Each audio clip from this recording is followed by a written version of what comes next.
That is, until now, when another pastor at the exact same church, Wayne Sapp, carried out the burning of a Quran during a service.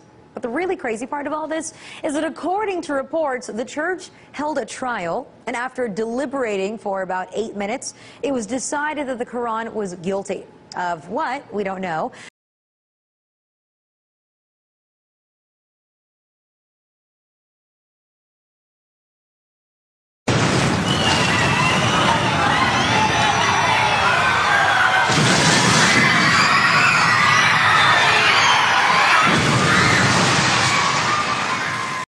But then it was sentenced to death.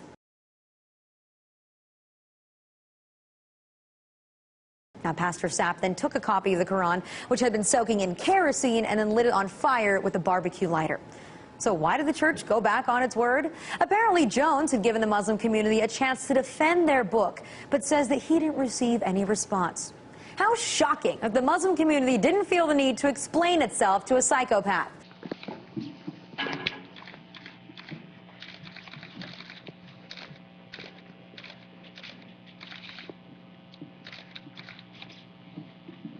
But let's not forget that there actually was quite a response to Pastor Jones the first time around. How about the initial outcry from Muslims when they learned that their holy book would be desecrated?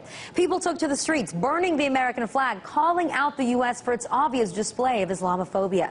Now, to me, this just looks like Pastor Jones and his church were desperately searching for an excuse to burn that Quran after all. And performing a fake trial would be their way of defending those actions. Anything to draw attention to their hateful worldview.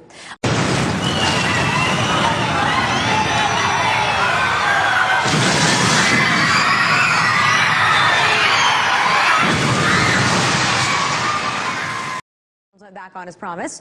He and his buddy, Pastor Wayne Sapp, are back in full force, spreading Islamophobia and destroying the Quran.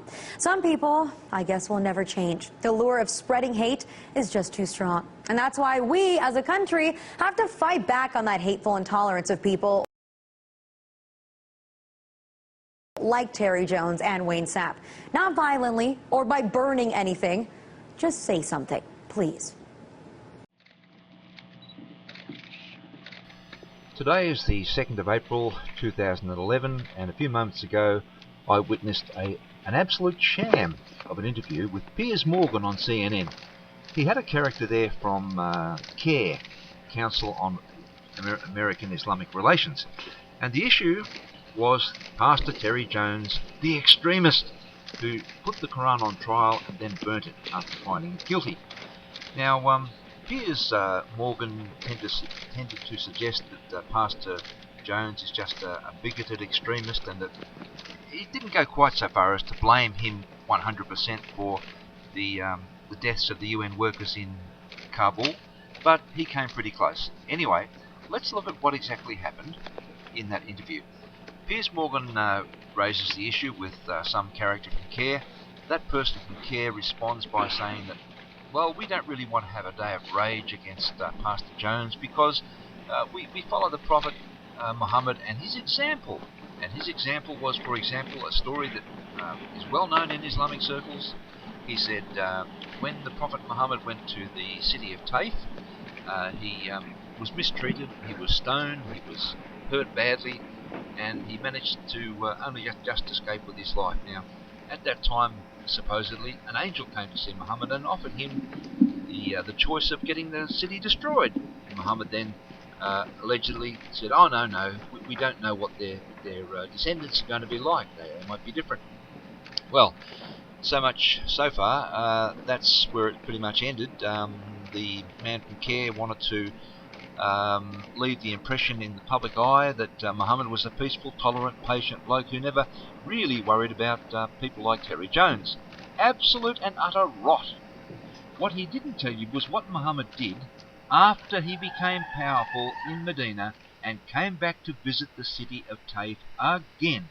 But this time he came with an army, and he forced those people with siege machines and cutting down their livelihood in front of their very eyes. He forced them to embrace Islam. Now, that would be there would be an objection to that assessment of events because Muhammad's siege didn't work. He failed, and they had to withdraw. So later on, representatives of the city of Taif went to see Muhammad. They tried to negotiate a settlement where they could become Muslims, quote unquote, yet retain most of their traditional pagan religion. Now Muhammad would have none of this, and he pretty much said, my way or the highway, or the siege machine, shall we say. And it ended up with the city of Taif realizing that the writing was on the wall. Muhammad had subdued pretty much all of the Arabian Peninsula except for them, and maybe a few other scattered pockets of resistance here and there, and so they decided they had no other choice but to become Muslim. And that's how it really happened, and that's how Muhammad, the patient one, treated them. He was patient, all right. He was patient until he got an army behind him, and then he went out to show these people a thing or two. So if you have any doubts about that bit of history, go and look up the Siege of Taif and read exactly what happened. It will be quite a revelation, and also you'll actually have some balance in your mind. Now let's remember, people died in Afghanistan as a result of protests over what Terry Jones did. Now the tendency in progressive circles is to blame the messenger rather than what the messenger was talking about. In other words, they are going to blame Terry Jones for the fact that a raging mob of fanatical, bigoted Muslims in Kabul attacked the nearest white person or Christian in their mind and killed them, cutting off the heads of a number. Terry Jones will be blamed for that. How about this? We blame those people who did the crime. How about we blame the religion which those people follow, which caused them to have that reaction? That'd be a novel idea, wouldn't it? Oh yeah. Well, I think it's about time that we sharpened up our wits and started looking at what's really going on. Instead of seeing Islam as the peaceful, patient, tolerant religion of progressive mythology, how about we see the real Islam of the raging mob? End of blog entry.